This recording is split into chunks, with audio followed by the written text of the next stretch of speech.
Ruthen's concept of basis function.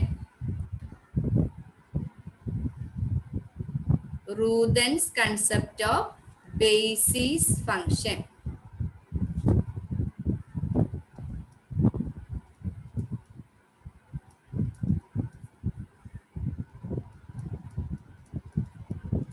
Ruthen's concept of basis function. എന്താണ് റൂതൻസ് concept എന്ന് പറഞ്ഞത്? എന്നാൽ നമ്മൾ ഹാർട്രി-ഫോക്ക് ഇക്വേഷൻ എന്താണെന്ന് നമ്മൾ പഠിച്ചിട്ടുണ്ടായിരുന്നു. എന്തായിരുന്നു ഹാർട്രി-ഫോക്ക് ഇക്വേഷൻ എന്ന് പറഞ്ഞു കഴിഞ്ഞാൽ F cap I phi I equal to E I phi I. ഇതായിരുന്നു ഹാർട്രി-ഫോക്ക് ഇക്വേഷൻ എന്ന് നമ്മൾ പറഞ്ഞത്. ഇനി റൂതൻ എന്ന് പറയുന്ന ഒരു സയന്റിസ്റ്റ് ആണ്. റൂതൻ പ്രപ്പോസ് ചെയ്തത് എന്താണെന്ന് വെച്ച് കഴിഞ്ഞാല് ഈ ഹാർട്രി-ഫോക്ക് ഓർബിറ്റൽ ഉണ്ടല്ലോ, അതായത് നമ്മൾ 5-1 5-2 5-3 അങ്ങനെ എഴുതിയാണ് നമ്മൾ ഓർബിറ്റൽസ് എന്ന് പറയുന്നത്. ഈ ഹാർട്രി-ഫോക്ക് ഓർബിറ്റൽസിനെ നമുക്കറിയാവുന്ന ചില ഫങ്ഷൻസിന്റെ ലീനിയർ കോമ്പിനേഷൻ ആയി എക്സ്പ്രസ് ചെയ്യാം. അതാണ് Roothaan's concept of basis function എന്ന് പറയുന്നത്. Roothaan proposed that Hartree-Fock orbitals can be represented as linear combination of a complete set of non-functions. A complete set of non-functions called basis function.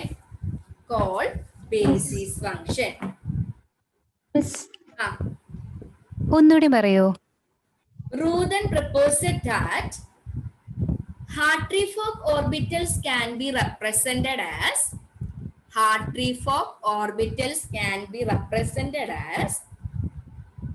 linear combination of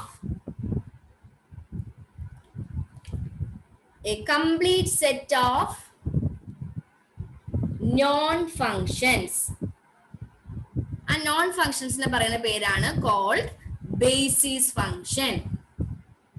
അതായത് നമ്മൾ ഈ molecular ഓർബിറ്റൽസിന്റെ concept പഠിച്ചിട്ടുണ്ടാവും നിങ്ങൾ ചെറിയ ക്ലാസ്സുകൾ. Molecular orbitals എങ്ങനെയാ form ചെയ്യുന്നത്? By the linear combination of atomic orbital. അതേപോലെ തന്നെ ബേസിസ് ഫംഗ്ഷന്റെ ലീനിയർ കോമ്പിനേഷൻ വഴിയാണ് എന്ത് ഫോം ചെയ്യുന്നത്? ഹാർട്രി-ഫോക്ക് ഓർബിറ്റൽ ഫോം ചെയ്യുന്നത്. ഇതാണ് റൂതൻസ് കൺസെപ്റ്റ് ഓഫ് ബേസിസ് ഫംഗ്ഷൻ എന്ന് പറയുന്നത്. Hartree-Fock orbital can be represented as linear combination of basis function. അപ്പൊ അതെങ്ങനെ മാത്തമാറ്റിക്കലി നമുക്ക് റെപ്രസെന്റ് ചെയ്യാൻ നോക്കാം. ഫൈ ഐ ആണ് നമ്മൾ എന്ത് പറയുന്നത്? Hartree-Fock orbital എന്ന് പറയുന്നത്.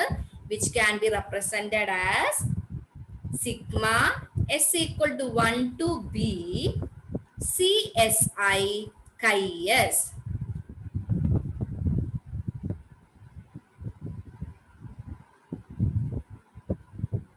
where chi s are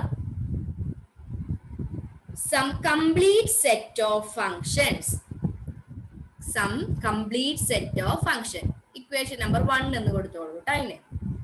അതായത് ഈ chi s ആണ് ബേസിസ് ഫംഗ്ഷൻ എന്ന് പറയുന്നത്. ഈ chi sന്റെ ലീനിയർ കോമ്പിനേഷൻ ആയിട്ടാണ് എന്തെടുത്തിരിക്കുന്നത്? Hartree-Fock ഓർബിറ്റൽ എടുത്തിരിക്കുന്നത്. ഞാൻ നിങ്ങൾക്ക് ഒന്നുകൂടി സിമ്പിൾ ആക്കി തരാം. അതായത് ഇത് chi1 എന്ന് പറഞ്ഞ basis function, chi2, chi3, chi4. ഇപ്പൊ 4 ബേസിസ് ഫംഗ്ഷൻ ഉണ്ട്. അപ്പൊ ഇതിന്റെ ലീനിയർ കോമ്പിനേഷൻ എന്ന് പറയുമ്പോൾ നമ്മൾ എങ്ങനെ എടുക്കുക? C1 chi1 plus C2 chi2 plus C3 chi3 plus C4 chi4. അതല്ലേ ലീനിയർ കോമ്പിനേഷൻ എന്ന് പറഞ്ഞാൽ നമ്മൾ എടുക്കുക. അത് തന്നെയാണ് ഇവിടെ റെപ്രസെന്റ് ചെയ്തിരിക്കുന്നത്. സമ്മേഷൻ CSI എന്ന് പറയുന്നത് എന്താണ്? Expansion coefficient. chi s എന്ന് പറയുന്നത് ബേസിസ് ഫംഗ്ഷൻ. എസിന്റെ വാല്യൂ എവിടെ തൊട്ട് എവിടെ വരെ ആവാം? 1 തൊട്ട് b. b എന്ന് പറയുന്നത് ലാസ്റ്റ് നമ്മൾ എടുക്കുന്ന ഏത് നമ്പർ ആണോ അതിനെയാണ് b റെപ്രസെന്റ് ചെയ്യുന്നത് കേട്ടോ. നമ്മൾ 1 to n എന്ന് പറയില്ല, അതേപോലെ തന്നെയാണ് b എന്ന് പറയുന്നത്. അപ്പോ chi s എന്ന് പറയുന്നത് set of function, CSI are exponential coefficient. ഈ എസിന്റെ വാല്യൂ 1 തൊട്ട് b വരെ ആവാം. അതാണ് കൊടുത്തിരിക്കുന്നത്. ബി എന്ന് പറയുന്നത് ഇപ്പൊ ഇവിടെ ബി എന്ന് പറയുന്നത് എന്താ റെപ്രസെന്റ് ചെയ്യുക 1 തൊട്ട് 4 വരെയുള്ള എടുത്ത്. അപ്പൊ ബി എന്ന് പറയുന്നത് റെപ്രസെന്റ് ചെയ്ത് എന്തിനാ 4 തന്നെയായിരിക്കും. ഇനി നമ്മൾ 5 ബേസിസ് ഫംഗ്ഷൻ എടുത്തെന്ന് വിചാരിക്കുക. അപ്പൊ ബി എന്ന് പറയുന്നത് റെപ്രസെന്റ് ചെയ്യുന്നത് എത്രയായിരിക്കും 5 ആയിരിക്കും. ഇത് ക്ലിയർ ആയോ ഈ പറഞ്ഞത്? മനസ്സിലായോ? മനസ്സിലായി. Substitute this equation number 1 in Hartree-Fock equation. Substitute this in Hartree-Fock equation. അതായത് 5i വാല്യൂ നമ്മൾ Hartree-Fock ഇക്വേഷനിൽ സബ്സ്റ്റിറ്റ്യൂട്ട് ചെയ്യണം. അപ്പൊ നമുക്ക് എങ്ങനെ എഴുതാം? f cap i 5iക്ക് പകരം എന്ത് കൊടുക്കണം? Sigma s equal to 1 to b csi chi s equal to ei 5iക്ക് എന്ത് കൊടുക്കണം? Sigma s equal to 1 to b csi chi s. ഈ സിഗ്മാനെ നമുക്ക് ഇങ്ങോട്ട് നീക്കി എഴുതാം ഒരു ഭംഗിക്ക് വേണ്ടി. Sigma s2 1 to b f cap i csi chi s equal to sigma s 1 to b ei csi s താഴെയാണ് csi chi s. Equation number 2.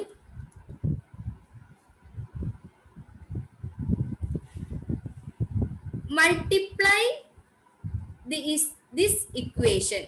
Multiply the equation number 2 by chi r star and integrate. Multiply the second equation by chi r star and integrate. അതായത് chi r star എന്ന് പറയുന്നത് വേറൊരു basis function. ആ basis ഫംഗ്ഷനോട് നമ്മൾ ഇതിനെ multiply ചെയ്യുന്നുണ്ട്, അതേപോലെ തന്നെ എന്ത് ചെയ്യുന്നുണ്ട്? ഇന്റഗ്രേറ്റ് ചെയ്യുന്നുണ്ട്. കൈ ആർ സ്റ്റാറിന് എഴുതിയാലും കുഴപ്പമില്ല കേട്ടോ, കൈ ആറിന് എഴുതിയാലും മതി. ഇനി ആ സ്റ്റാറിന് എന്താണെന്നുള്ള ഡൗട്ട് വരണ്ട. കൈ ആർ എന്ന് പറയുന്നത് സം അതർ ബേസിസ് ഫംഗ്ഷൻ അത്രയും മീൻ ചെയ്യുന്നുള്ളൂ. അപ്പൊ നമുക്കൊന്ന് ചെയ്യാം. Sigma s equal to 1 to b എന്ത് ചെയ്യണം? ഇന്റഗ്രേറ്റ് ചെയ്യണം. ഇന്റഗ്രൽ പിന്നെ എന്ത് ചെയ്യണം? കൈ ആർ കൊണ്ട് മൾട്ടിപ്ലൈ ചെയ്യണം. Chi R F cap I C S I chi S equal to sigma s equal to 1 to b integral chi r ei csi chi s. Equation number 2 നെ നമ്മൾ എന്ത് ചെയ്തു? chi r എന്ന് പറഞ്ഞ basis ഫംഗ്ഷനോട് multiply ചെയ്തു. അത് മാത്രമല്ല നമ്മൾ എന്ത് ചെയ്തു? ഇന്റഗ്രേറ്റും കൂടി ചെയ്തു.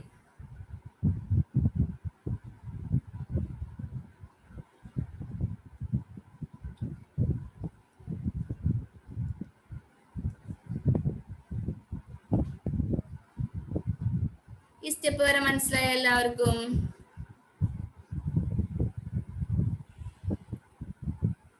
മനസ്സിലായോ?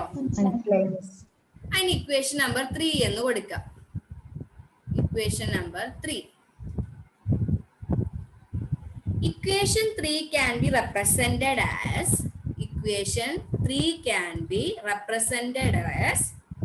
അതിനെ സിംപ്ലിഫൈ ചെയ്ത് ഈ ഫോമാറ്റിൽ എഴുതാം. EFRS minus EISRS equal to 0.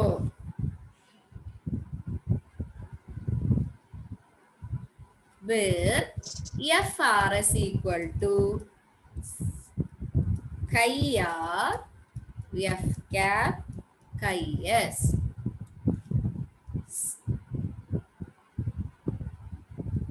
SRS equal to chi r chi s. അതായത് ഈ ഇന്റഗ്രേറ്റ് ചെയ്യണതിന് പകരമാണ് നമ്മൾ ഈ greater than less than sign ഇടുന്നത്. അപ്പൊ നിങ്ങൾ ഇവിടെ നോക്കിയാൽ നിങ്ങൾക്ക് മനസ്സിലാകും. എഫ് ആർ എസ് എന്ന് പറഞ്ഞാൽ എന്താ? Chi R F cap X S.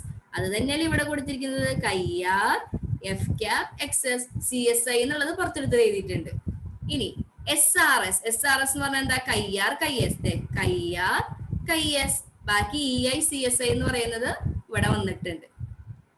ഇതിനെ ലെഫ്റ്റ് സൈഡിലേക്ക് കൊണ്ടുവന്ന് ഈക്വൽ ടു 0 എന്ന് എഴുതിയിരിക്കുന്നു. ഇന്റഗ്രലിന് പകരമാണ് നമ്മൾ എന്ത് കൊടുത്തിരിക്കുന്നത്? ഇങ്ങനെ കൊടുത്തിരിക്കുന്നത് കേട്ടോ.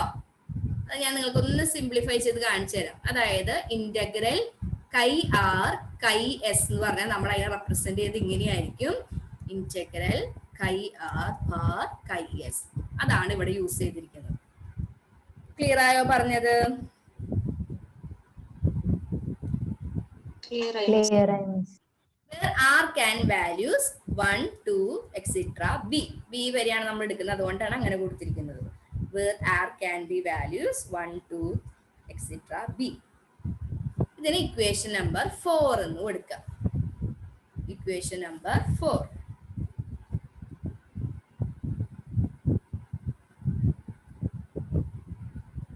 അപ്പൊ ഇതൊരു ഇക്വേഷൻ ഫോർമാറ്റിലാണ് ഇക്വേഷൻ നമ്പർ 4 കിടക്കുന്നത്. അതിനെ സോൾവ് ചെയ്യുകയാണെങ്കിൽ നമുക്ക് എന്ത് കിട്ടും? ഇ ഐയുടെ വാല്യൂ ഒക്കെ കാൽക്കുലേറ്റ് ചെയ്യാനായിട്ട് പറ്റും. അപ്പൊ ഇനി നിങ്ങൾ എഴുതാം, ഫോർ നോൺ ട്രിവിയൽ സൊല്യൂഷൻ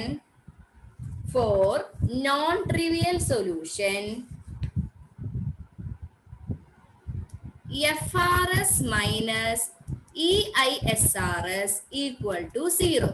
അതായത് ഞാൻ പറഞ്ഞു തരാം, ഇത് ഈക്വൽ ടു 0 എന്നല്ല കൊടുത്തിരിക്കുന്നത്. ഒന്നെങ്കിൽ ഇതിൽ എന്ത് 0 ആവണം? എക്സ്പാൻഷൻ കോഎഫിഷ്യന്റ് 0 ആവണം. അല്ലെങ്കിൽ എന്ത് 0 ആവണം? ഈ ബ്രാക്കറ്റിലുള്ള ടേം 0 ആവണം. എക്സ്പാൻഷൻ കോഎഫിഷ്യന്റ് 0 ആയാൽ എന്താ സംഭവിക്കുക?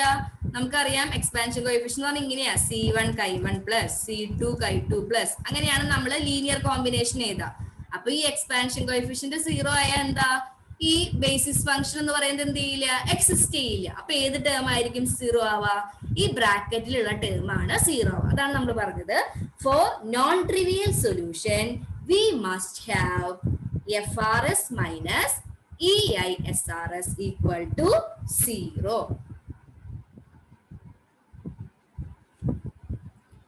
Equation number 5. By solving this equation number 5, we get the orbital energy EI. By solving equation number 5, we get the orbital energy EI.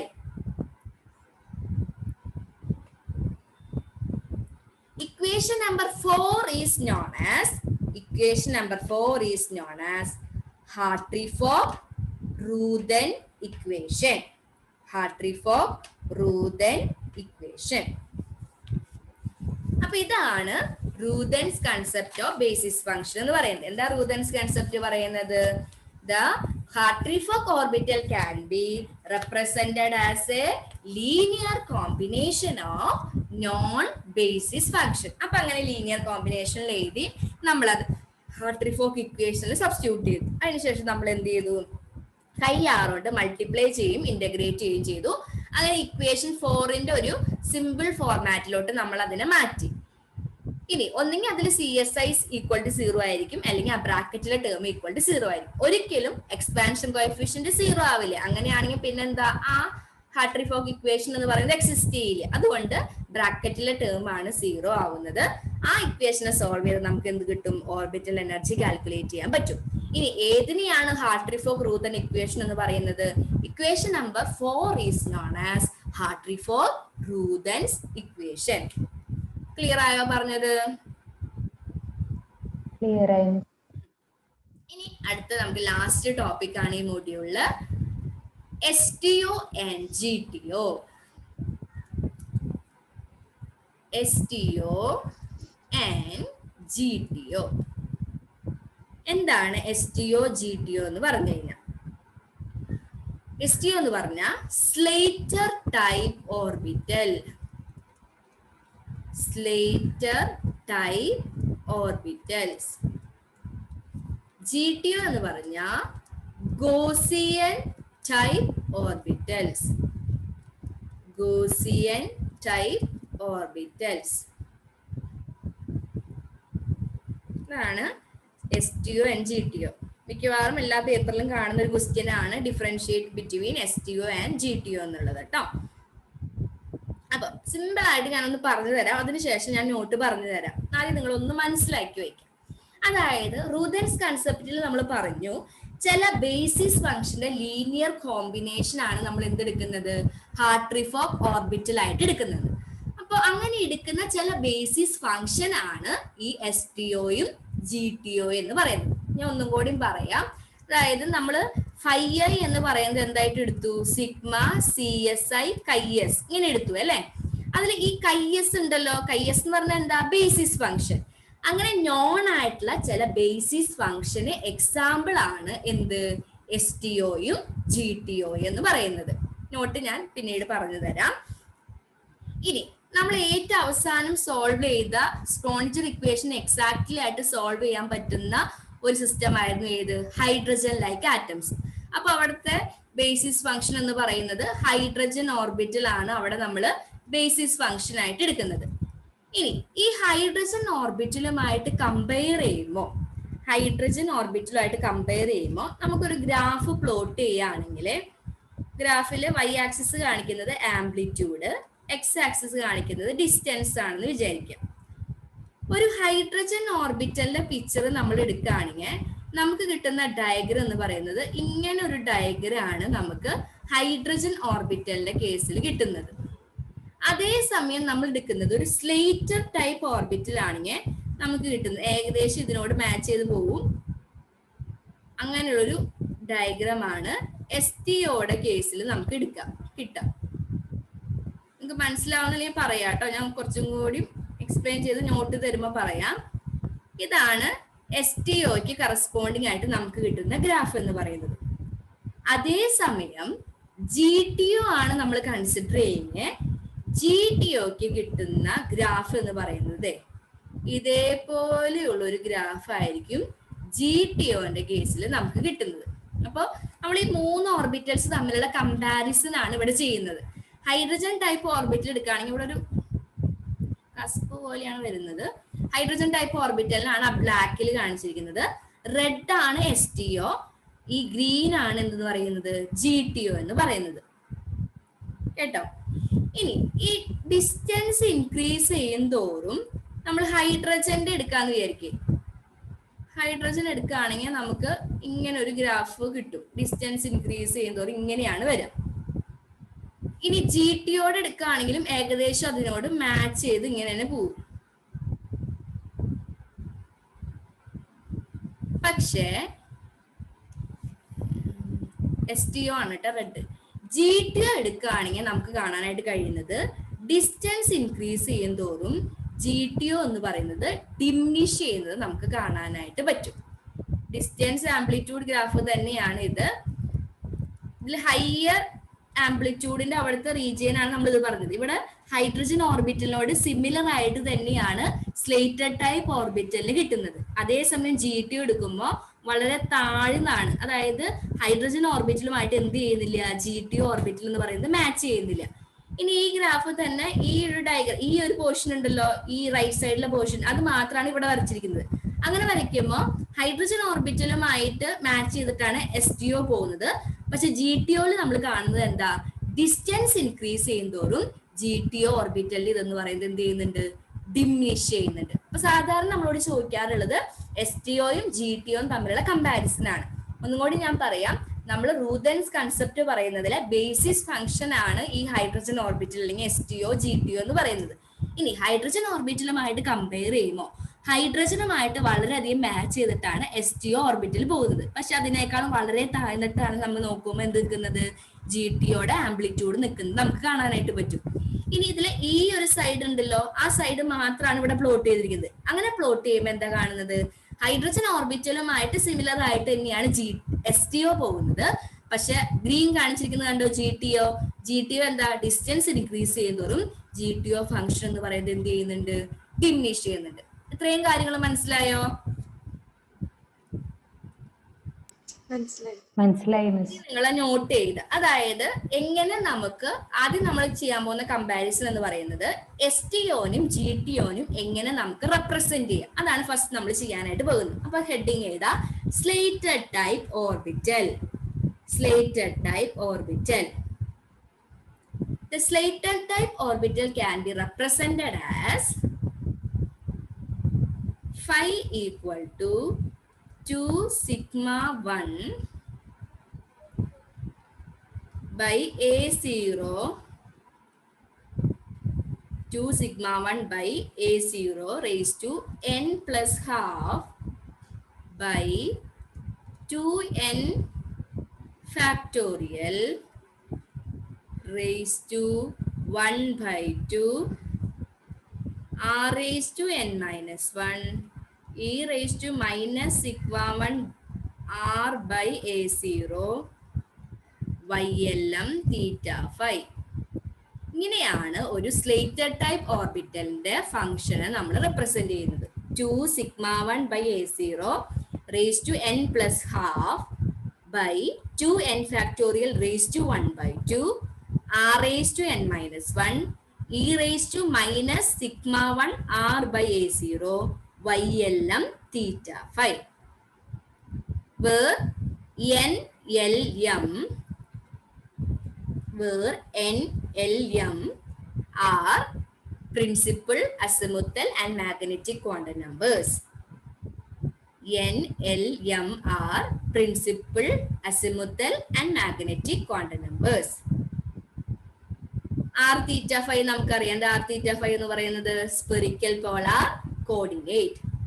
Spherical polar coordinate.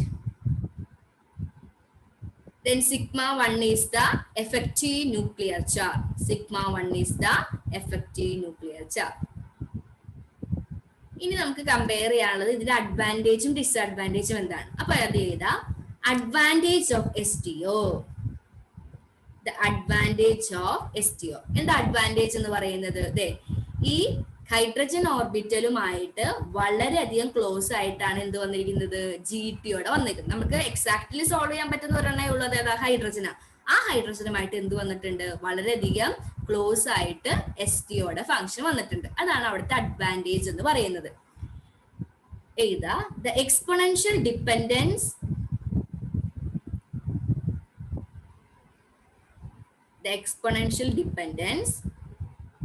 on distance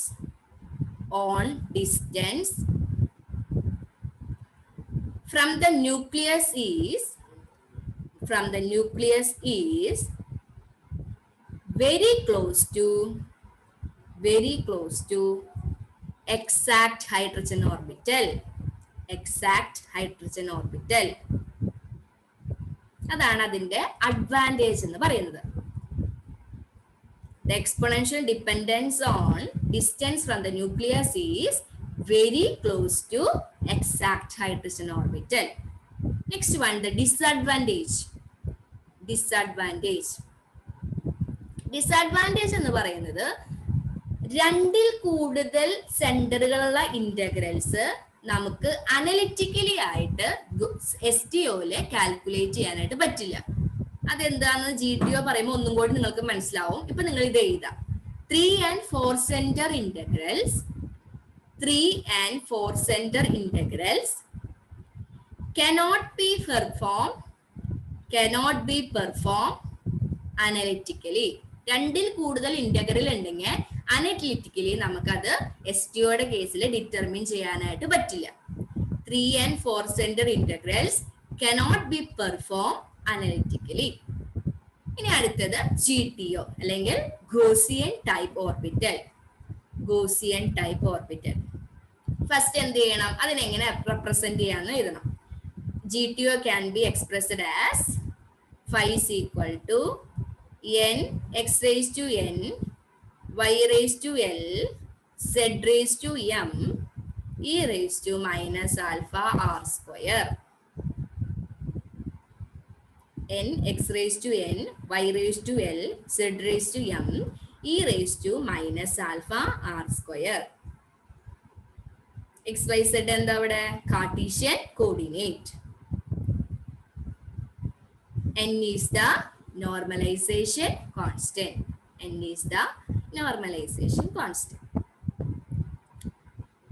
GTOയുടെ കേസിൽ first നമുക്ക് അതിന്റെ disadvantage എഴുതാം.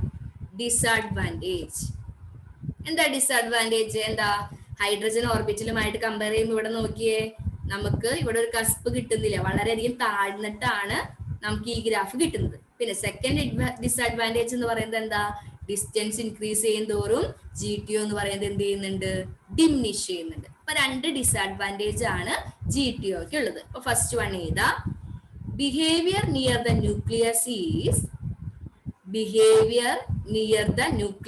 Is poorly represented. ഇവിടെയാണ് nucleus. ന്യൂക്ലിയസിലുള്ള അതെന്ന് പറയുന്നത് വളരെയധികം different ആണ് ഹൈഡ്രജനേക്കാളും. Behaviour near the nucleus is poorly represented. It has no cusp. It has no cusp. ഇവിടെ ഒരു ഫ്ലാറ്റ് ആയിട്ട് പോലെയാണ് ഇവിടെ കിടക്കുന്നത്. ഇവിടെ ആവുമ്പോൾ നമുക്കൊരു കസ്പാണ് വരിക കേട്ടോ. It has no cusp at the nucleus. At the nucleus, like hydrogen and STO. Like hydrogen orbital and STO. Like hydrogen orbital and STO. ഇതേപോലെയുള്ള ഒരു കസ്പ് ഈ കേസിൽ വരുന്നില്ല. Behavior near the nucleus is poorly represented. It has no cusp at the nucleus like hydrogen orbital and STO.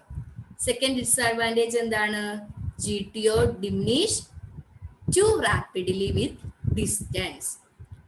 GTO diminish too rapidly with distance.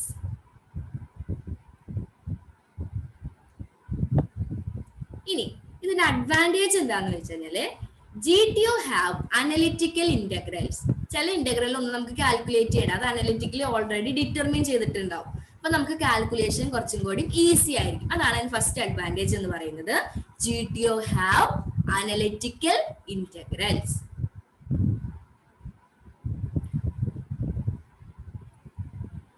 Second advantage എന്ന് പറയുന്നത് ഞാൻ നിങ്ങൾക്ക് കാണിച്ചു തരാം. അതായത് ഒരു 2 പോയിന്റ്സ് ഉണ്ടെന്ന് വിചാരിക്കാം.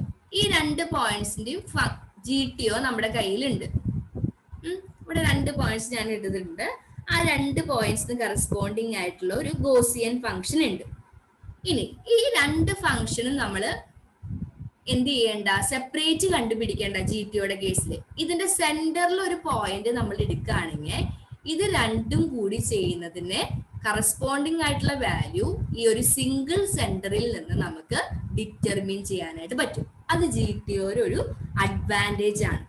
The product of two Gaussian at different centers is equivalent to a single Gaussian function centered at a point between two centers. അതായത് ഈ 2 ഇതിന്റെയും പ്രോഡക്റ്റ് കാണണമെങ്കിൽ നമ്മൾ എന്ത് ചെയ്താൽ മതി, ഇതിന്റെ സെന്ററിലൂടെ പോകുന്ന ഒരു പോയിന്റിന്റെ ഫംഗ്ഷൻ ഏതാണെന്ന് കണ്ടുപിടിച്ചാൽ മതി. അപ്പൊ നമുക്ക് ഇതിന്റെ രണ്ടിന്റെയും പ്രോഡക്റ്റ് കിട്ടും. The product of two Gaussian at different centers is equivalent to a single Gaussian function centered at a point between two centers. Clear ആയോ പറഞ്ഞത്?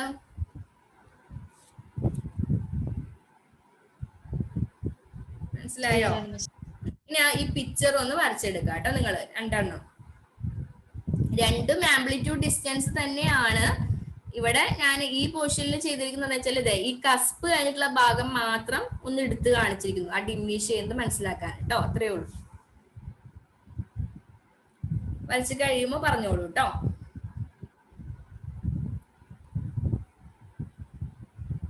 അത് കഴിയുമ്പോൾ നമുക്ക് ഈ മൊഡ്യൂളിലെ ക്വസ്റ്റ്യൻസ് ഒന്ന് ഡിസ്കസ് ചെയ്യാം.